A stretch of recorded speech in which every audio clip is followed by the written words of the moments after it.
S, ಯಾರು ಬರ್ತಾರೆ ಮನೆಯಲ್ಲಿ ನೋಡೋಣ.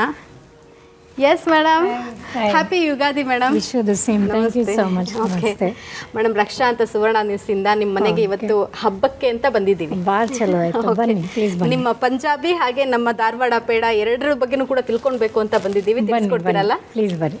ಎಸ್, ಬನ್ನಿ ವೀಕ್ಷಕರೇ, ಒಳಗಡೆ ಹೋಗೋಣ.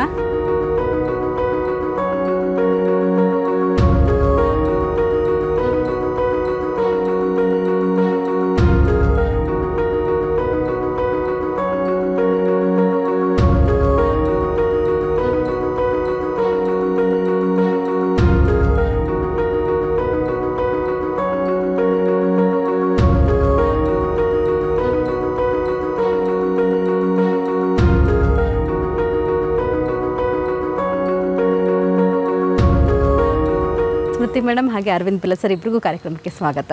ನಮಸ್ಕಾರ. ಮೊದಲನೇದಾಗಿ ನನಗೆ ಇಲ್ಲಿ ಹಬ್ಬದ ಸಡಗರವನ್ನು ನಮ್ಮ ವೀಕ್ಷಕರಿಗೆ ತೋರಿಸ್ಬೇಕು ಅಂತ ಅನಿಸಾಗ ಇಬ್ಬರದು ಡಿಫ್ರೆಂಟ್ ಕಲ್ಚರ್ ಇರುವಂತಹ ಒಂದು ದಾಂಪತ್ಯ ಜೀವನ ಅಂತ ಅನಿಸುತ್ತೆ ಮೇಡಮ್. ಸೊ ಇಲ್ಲಿಗೆ ಬಂದಾಗ ಯಾವ ಒಂದು ಸಂಪ್ರದಾಯ ಬಹಳನೇ ನಿಮಗೆ ಆಶ್ಚರ್ಯ ಅಂತ ಅನಿಸ್ತು ಈ ಮನೆಯಲ್ಲಿ ನಿಮಗೆ? ಫಸ್ಟ್ ಅಂತೂ ನನಗೆ ಅನ್ನಿಸ್ತು, ಇವ್ರ ಮನೆದಾಗ ಚಮಚನೂ ಇಲ್ಲ ಊಟ ಮಾಡಲಿಕ್ಕೆ. ಯಾಕಂದರೆ ನಮ್ಮ ಪಂಜಾಬ್ದಾಗ ಕೈಲೇ ಊಟ ಮಾಡೋಕ್ಕೆ ಭಾಳ ಇಷ್ಟ ಜನಗೆ ಆಗೋದಿಲ್ಲ, ಬರೋದಿಲ್ಲ. ಸೊ ಇಲ್ಲಿ ಬಂದು ನೋಡ್ತೀನಿ, ಚಮಚ ಬೇಕು 2 ಚಮಚ ಇವ್ರ ಮನೆ. ಒಂದು ತುಪ್ಪದಾಗ ಒಂದು ಎಣ್ಣೆದಾಗ ಚಮಚನೂ ಇರಲಿಲ್ಲ. ಅದು ಭಾಳ ಉಪ್ಪಿನಕಾಯಿಗೆ ಒಂದು. ಸೊ ಅದು ಭಾಳ ಆಶ್ಚರ್ಯ ಆಯ್ತು. ಎರಡನೇದು ಆಶ್ಚರ್ಯ ಅಂದರೆ ಭಾಳ ಹಿಂಗೆ ಪಾಲಿಟಿಕ್ಸ್ ಆಗಿನೂ ಫ್ಯಾಮಿಲಿ ಭಾಳ ಸಿಂಪಲ್ಲಾಗಿ ಇದ್ರು. ಇಲ್ಲಕ್ರ ಮಂದಿ ಏನು ಕಲ್ಪನೆ ಮಾಡ್ತಾರೆ, ಹಿಂಗೆ ಪಾಲಿಟಿಷಿಯನ್ ಫ್ಯಾಮಿಲಿ ಅಂದರೆ ಭಾಳ ಆಪ್ಯುಲೆನ್ಸ್ ಇರ್ಬೋದು, ಆ ರೀತಿ ಭಾಳ ಸಿಂಪಲ್ಲಾಗಿ ಮಂದಿ ಇದ್ರೆ. ಇಲ್ಲಿ ಏನೂ ಫೆಸ್ಟಿವಲ್ಸ್ ಆ್ಯಕ್ಚುಲಿ ಮಾಡೋದಿಲ್ಲ. ಯಾಕಂದರೆ ಅಪ್ಪಾಜಿ ಅವರು ಬಸವ ತತ್ವ ಫಾಲೋ ಮಾಡ್ತಾರೆ. ಸೊ ಅದರಲ್ಲಿ ನನ್ನ ಲೈಫು ಈಸಿ ಆಯಿತು, ಅಷ್ಟೇ ಕಲಿಯೋದು ಬೇಕಾಗಲಿಲ್ಲ.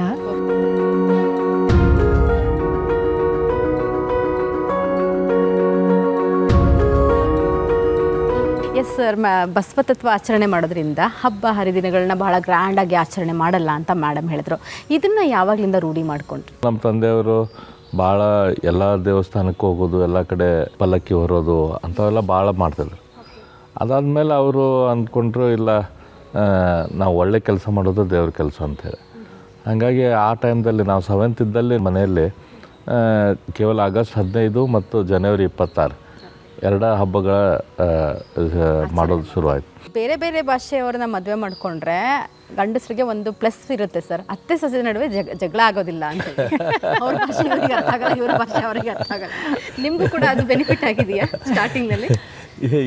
ಇಲ್ಲ, ಲಕ್ಕಿಲಿ ನಮ್ಮ ಮನೆಯಾಗ ಅವ್ರ ಅತ್ತೆ ಸೊಸೆ ನಡುವೆ ಜಗಳ ಆಗಿಲ್ಲ. ನಾನು ನಿನ್ನ ಪ್ರೀತಿಸ್ತೀನಿ, ಐ ಲವ್ ಯು ಅಂತ ಹೇಳ್ಬಿಟ್ಟು ಪಂಜಾಬ್ನಲ್ಲಿ ಹೆಂಗೆ ಹೇಳ್ತಾರಂತ ಏನಾರು ಇದು? मैं तेनू बहुत प्यार करता हूँ. Thank you. ಫಸ್ಟ್ ಟೈಮ್ ನಿಮ್ಮ ಮುಂದೆ ಹೇಳಿ.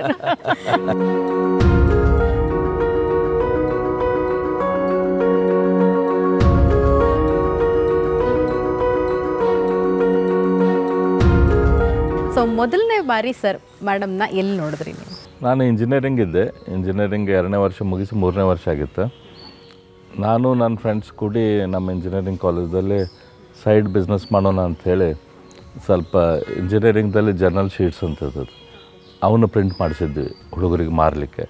ಆಮೇಲೆ ಸ್ವಲ್ಪ ಕ್ಯಾಲ್ಕುಲೇಟರ್ ತರಿಸಿದ್ವಿ ಬಾಂಬೆ. ಆವಾಗ ಕ್ಯಾಲ್ಕುಲೇಟರ್ ಸಿಗ್ತಿದ್ದಿಲ್ಲ ಇಲ್ಲಿ. ನಮ್ಮ ಧಾರವಾಡದಲ್ಲಿ ಇಂಜಿನಿಯರಿಂಗ್ ಕಲೀಲಿಕ್ಕೆ ಇವರೆಲ್ಲ ಫ್ರೆಂಡ್ಸ್ ಅದು ಎಲ್ಲರೂ ಬಂದಿದ್ದರು. ಅಲ್ಲಿ ಒಂದು ಶಾಪ್ ಇತ್ತು, ಆ ಶಾಪಿಗೆ ಎಲ್ಲರೂ ಆ ರೀತಿ ಮಟೀರಿಯಲ್ ಖರೀದಿ ಮಾಡಲಿಕ್ಕೆ ಹೋಗ್ತಿದ್ರು.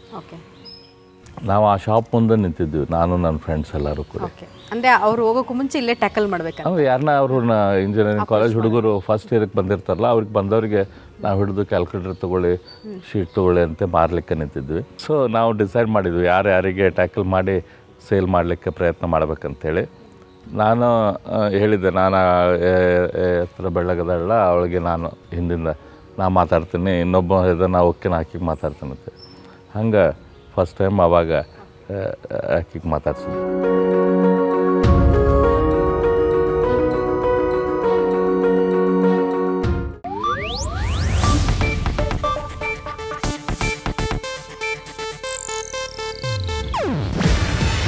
ಇದು ಏಷ್ಯಾನೆಟ್ ನ್ಯೂಸ್ ನೆಟ್ವರ್ಕ್ ಪ್ರಸ್ತುತಿ. ನೀವು ನೋಡ್ತಿದ್ದೀರಾ ಏಷ್ಯಾನೆಟ್ ಸುವರ್ಣ ನ್ಯೂಸ್.